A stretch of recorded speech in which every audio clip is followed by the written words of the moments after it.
The Rays have no alternative. Closer Pete Fairbanks must have his team option picked up for 2026.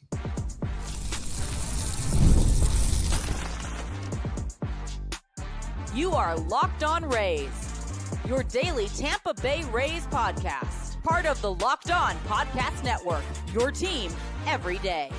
Welcome into the Locked On Rays podcast. Locked On Rays is part of the Locked On Podcast Network, your team every day. And we are Kevin and Ulises.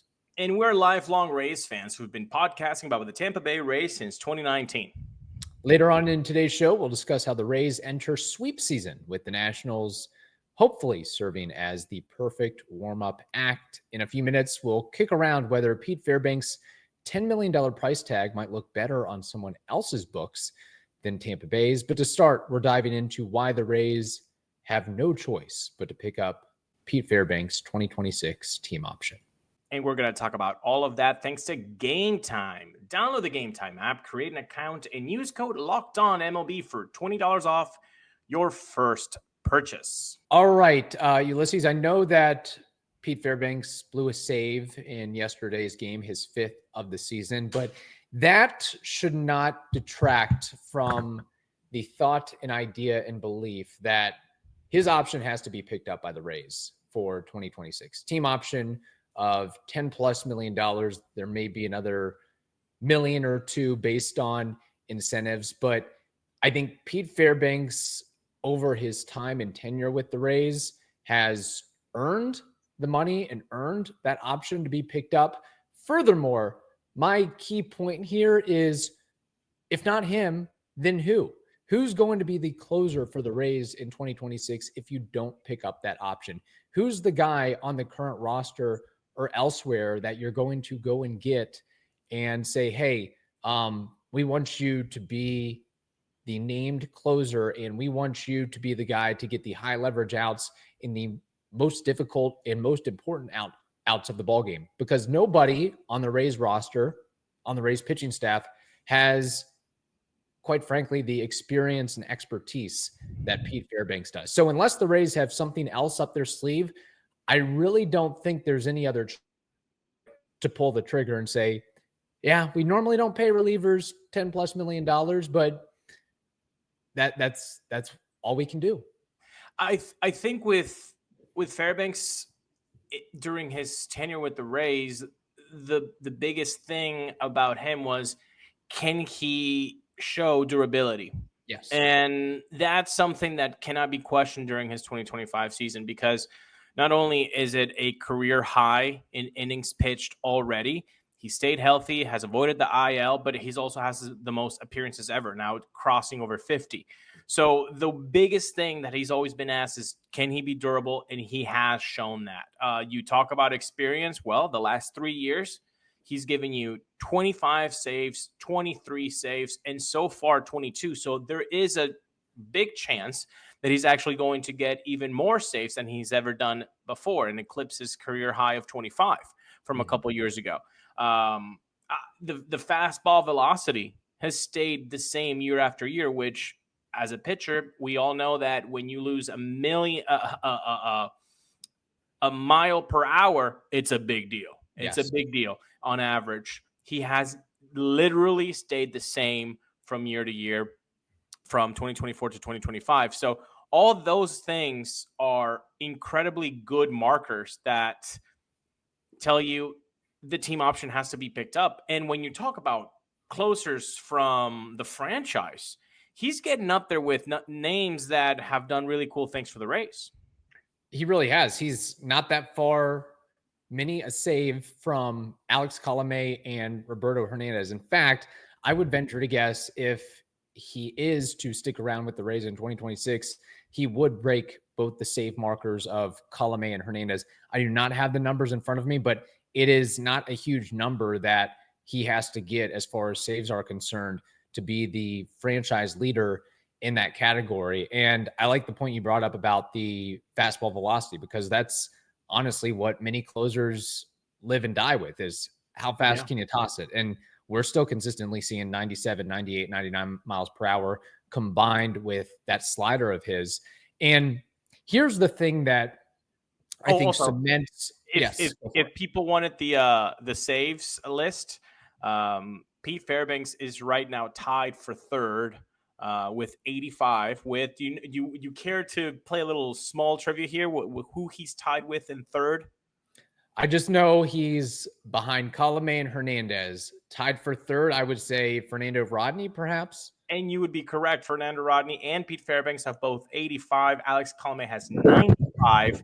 And Roberto Hernandez has 101. So, yeah, there's a very big possibility that Pete Fairbanks becomes the all-time closer for the Rays franchise. And say for one reason or another, his option isn't picked up.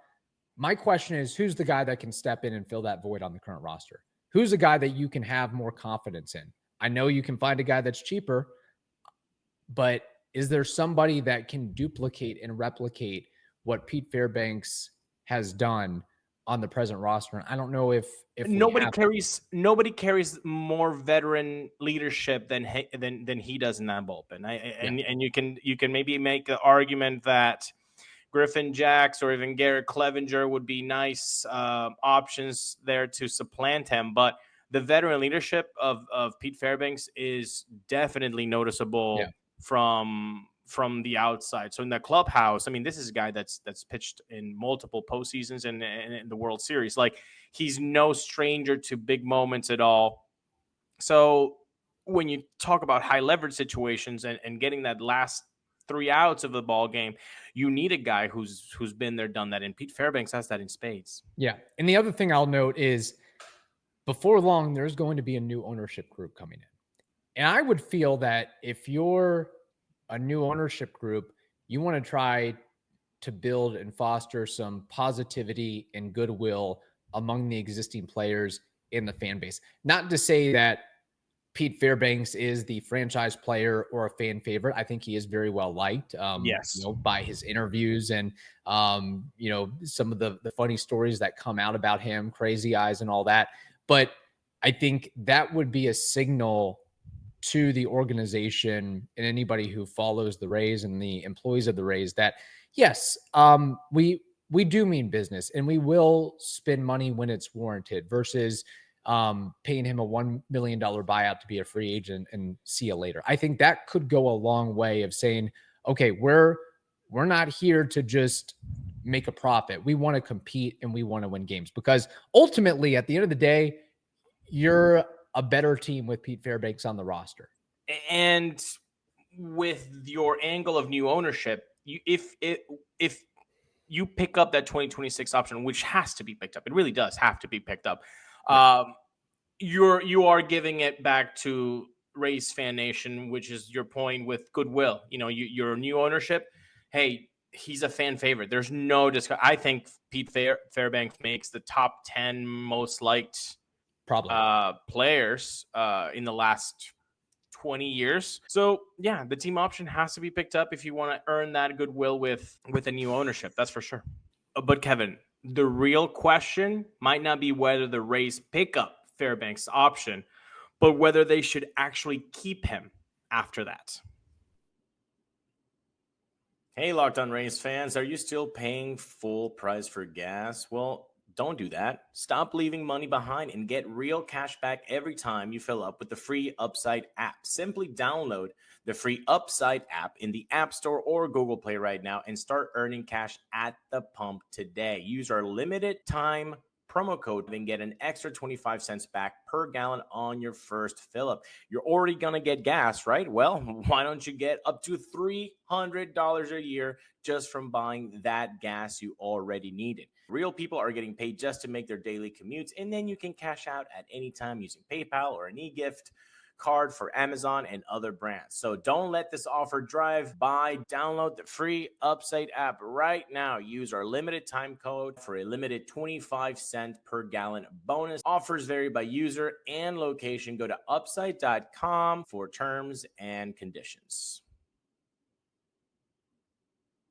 Thank you for listening and watching Locked On Rays, part of the Locked On Podcast Network, your team every day. But like we teased, look, the option needs to be picked up. Yes. But the real question is he not worth more to the Rays by using him as a trade chip rather than their closer. Because Kevin, that's all fine and good with being a fan favorite and $10 million. Right. Like, let's start to spend a little bit more with ownership. But the reality is $10 million for, unless this ownership is going to completely change gears, which I don't see that, at least right now, maybe in the future, hopefully. But right now, $10 million for a reliever, it is a hefty price for this team, for this franchise. And let's also now uncork other statistics with Pete Fairbanks that are in kind of maybe orange or even red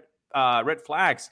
The strikeout rate has cratered from 37% in 2023 to 24.5 this year. So you're a little bit more vulnerable with Fairbanks on the mound in big moments if he doesn't have strikeout stuff. And although the velocity has been steady, when you look at stuff plus, it's at its lowest from the career. While quality of contact, it actually has doubled in solid percentage. So there are markers here that say he's been good, but there are others that say, well, maybe not as good, especially with a $10 million tag for this ownership.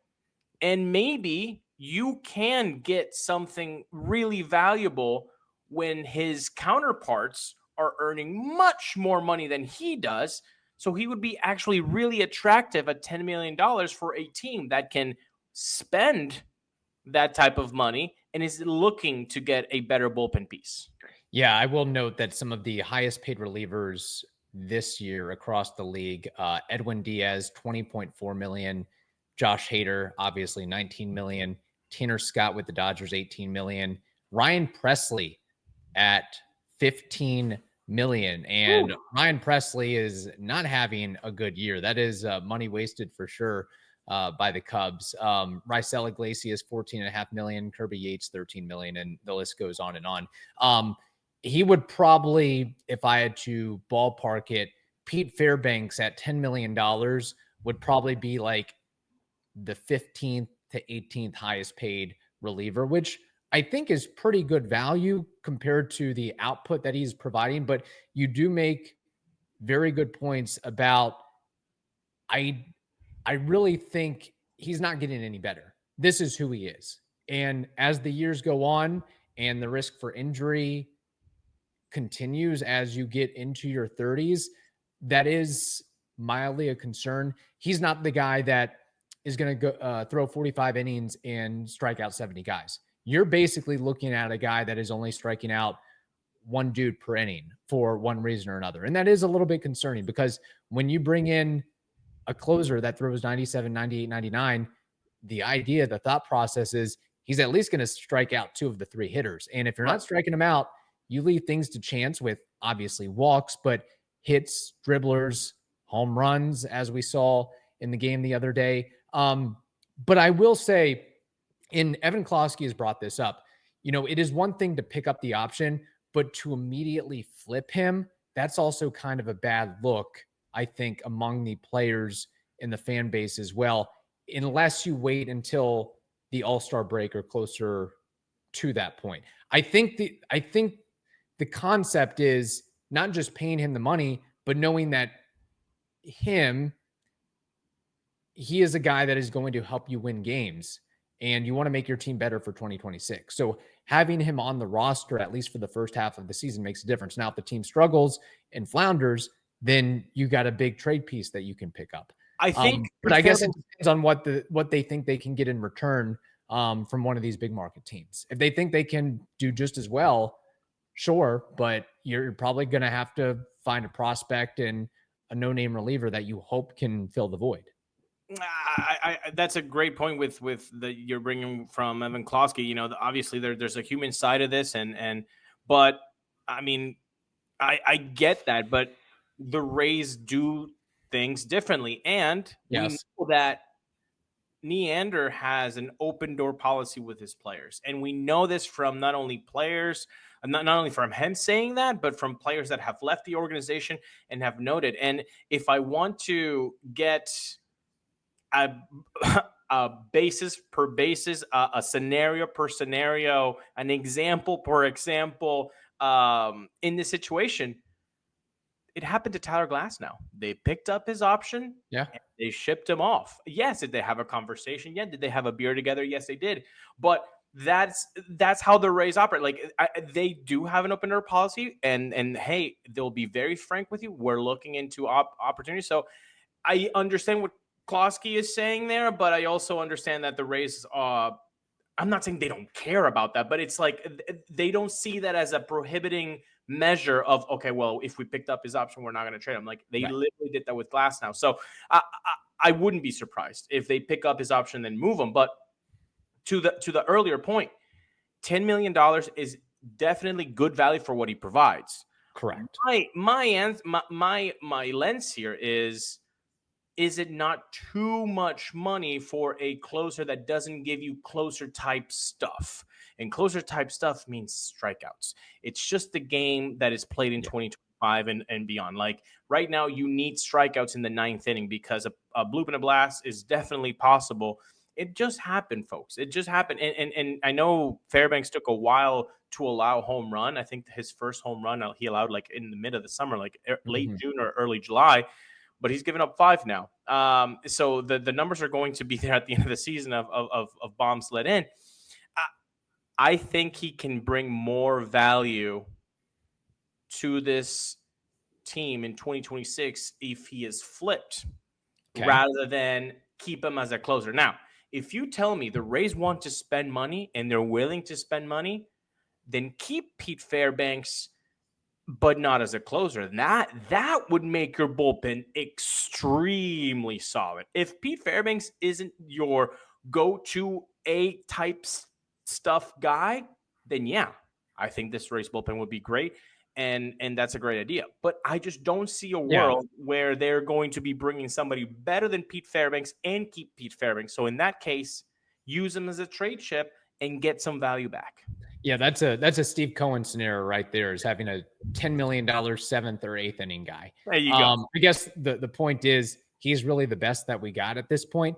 Now, to maybe put us on the spot a little bit, assuming that Ha-Seong Kim picks up the player option and the Rays pick up Pete Fairbanks' team option, that is a lot of money for 2 players. And but you could also say, if you were to flip one, I know you wouldn't get the value in return for Kim because of the injury history this year. That would, I think, more or less be just a straight salary dump. But I feel like that would probably be more palatable because he's only been a short timer with the Rays, where Pete Fairbanks has kind of been a lifer with us since 2019. Yeah. So it would hit the fandom much bigger with Pete, obviously 1,000%. But the Rays, I think, have shown time and time again that they're willing to do things against fan favorites than lose asset value. They are not about losing asset value. They do not want to just flip Kim for $16 million, then get nothing for him. They'd rather see what he has in 2026 and then get something for Fairbanks, because Fairbanks does have value. He has a lot of value, in fact. But for $10 million, $11 million, if the incentives all go through, seems like a hefty price for a closer that's not doing the closer type stuff. But hey, the Rays have paid, $6.5–7 million to guys, to free agent relievers that didn't do really anything. Heck, what's the guy's name? I can't even think of him off the spot. Phil Maton? Yeah, Phil Maton. Yeah. And I'm sure there's been some others mixed in there as well, but that's the key guy right there. Speaking of value, the Rays can hopefully find value this week by sweeping the struggling Nationals.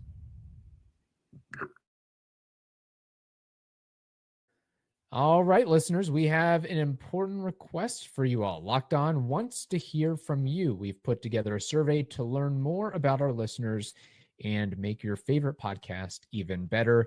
This is your chance to tell us what you like, what you don't, and answer questions about our advertising. Go to lockedonpodcast.com/survey to get started. Everyone who completes a survey will be entered for a chance to win one of 10 $100 Amazon gift cards. Again, That's lockedonpodcast.com/survey. You can also find the link in the show notes. Thanks for helping out.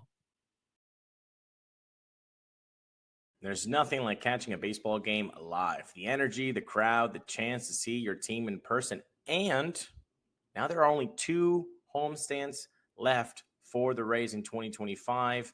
And you've got to go see your Rays, and you got to use Game Time. Why? Well, because it's actually fun to get tickets using Game Time. You know why? Because there's no surprise fees. That's my favorite part about Game Time. You don't just get stuck with all these fees at the end of the line that you didn't think that you would get. Okay? It's the price you see. That's the price that you pay. So take advantage and download the Game Time app today, create an account, and use code LOCKEDONMLB for $20 off your first purchase. Terms apply. Again, create an account and use code LOCKEDONMLB for $20 off. Swipe, tap, ticket, go. Download Game Time today.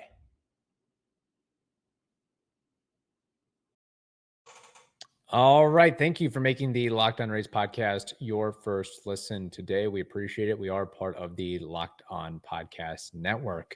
So the Tampa Bay Rays now travel to the DC area to face the Nationals, the Washington Nationals, for a 3-game set.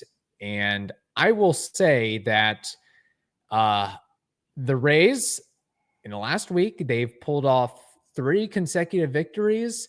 And they can, and frankly, they have to do it again this time against the Nationals. And the Nationals are a team that you should, even the middling Rays, should be able to do damage against. They are 53-80 on the year. In fact, they've lost 5 straight games. And based on that record, you would say, yeah, they must have a pretty bad offense. Well, you're right. They're 24th in team OPS at 696.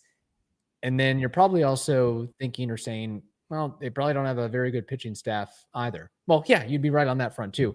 In fact, it's worse. 29th in team ERA at 5.38. I don't know who's 30th, but they should feel bad, whoever is listed there. And the Yankees just did work against the Nationals. So really, it's up to the Rays to do the same. I mean, we can't be at a juncture of talking 2 out of 3 against the Nats. This is a team on the schedule that you have to sweep. The White Sox are a team on the schedule that you have to sweep, and then hopefully bank those wins and see what you can do from there. Because last I checked, the Rays are at 2% playoff odds, give or take. Let's make something very clear here. Both of us do not think the Rays are going into the playoffs for 2025. That's our belief system right now. No, and right now this is what we believe, right? Having said that, I think if you surveyed 1,000 Rays fans and you ask them, do you think the Rays are going to the playoffs? I believe we're at a juncture right now where like 950 of the 1,000 Rays fans would say, no, we're not going. Yeah. But 50 remain saying, of course, there's 2% chance. I've seen 2011. Let's go for it. Whoa. Okay. To those 50, I would like to say this. You got to sweep. Kevin is right. You have to sweep. There's no, we'll take 2 out of 3 and then 2 out of 3 here and 2. No, if you can't sweep the bleeping Nationals that are 53-80, why are we even talking about the possibility? If you cannot beat the Nationals, sweep handedly, what are you talking about? Playoffs? I'm like that coach in the playoffs. Yeah, playoffs? What are you talking about? No, there's no playoffs if you do not sweep the Nationals. I don't need, if you do 2 out of 3 here, and then you do 2 out of 3 here. Like, this is a team you're supposed to sweep. Guess what? Good for you for mentioning the Yankees, because the Yankees are a struggling team, right? They've been struggling for the last 2-3 months. They swept the Nats because that's what they need to do if they're a playoff team. I know it was at home, and the Rays are going to the Nationals. It's slightly different. However, the point remains the same. If you're a playoff team, you have to beat teams that are 53-80. And given your record, given the schedule that we're looking at is August 28th, yeah, the sweep. You have to sweep. You're under 500. There's no more 2 out of 3. You have to start sweeping. You have to go on a run. Yeah, if you don't sweep, Rays fans just became Buccaneers fans real quick. They've turned their attention to the Tampa Bay Buccaneers and the Florida Gators and the Florida State Seminoles, all those teams that are mixed in there. What has me a little uneasy because, I mean, what have the Rays done this season to show even a bad team on the schedule? Yeah, they can just go in and sweep them, because I feel like something will always go awry. Even if it's just one game, you look at who's on the docket: Adrian Hauser versus Mitchell Parker, Ryan Pepio versus Jake Irvin, and Ian Seymour versus Brad Lord. You look at Mitchell Parker's ERA, you look at Jake Irvin's ERA, 6 and 5.40 respectively. And you go, yeah, I mean, we should be able to be, Junior's going to hit 2 home runs apiece. Everybody else is going to go nuts. I have a weird sensation that one of those guys could just come out dealing, especially Parker, who I think is a lefty. And, we get embarrassingly shut out. And there's also the fact that on Sunday, you got Brad Lord, who is the best one out of the bunch that the Nats are going to be throwing out there. But then you have Ian Seymour, who, although did great in his first start with the Rays last time around, he's a rookie. He's a second start. It's an away game. It's Sunday. Maybe it's a little bit different obviously it's different getting ready for a 1:35 p.m. game than a 6:30, 7:30 game. So there's also that little wrinkle there too. So then, there are difficulties within this series, but our point remains. If you even think of that 2% as some sort of certainty for the Rays to go to the playoffs, I'm talking to you 50 Rays fans who are not letting go of that hope. You 50, I'm telling you, if they don't sweep, let go. Come to the rational side. Come to the logical side. We are living good here. We're eating. We're having fun. Thinking about 2026 and what can be. All right, we're talking about Pete Fairbanks' options here. Let's get some fun conversation. The 50 Rays fans there that are surveyed, you guys are living in purgatory. Don't stop living in purgatory. Let's have some fun. Let's focus on 2026. Let's focus on the new ownership. Let's get it. Let's focus on a new stadium being built. Some contract extension. Let's talk junior contract extension. Let's talk about how much this new ownership can spend. But the 50, stop. If they don't sweep the Nats, I need the 50 to come clean and say, hey, you guys are right. This team has no shot. All righty, there it is. Let's see what happens with this series. In the meantime, we hope you all have a wonderful day. Stay safe, and we will talk to you on Friday.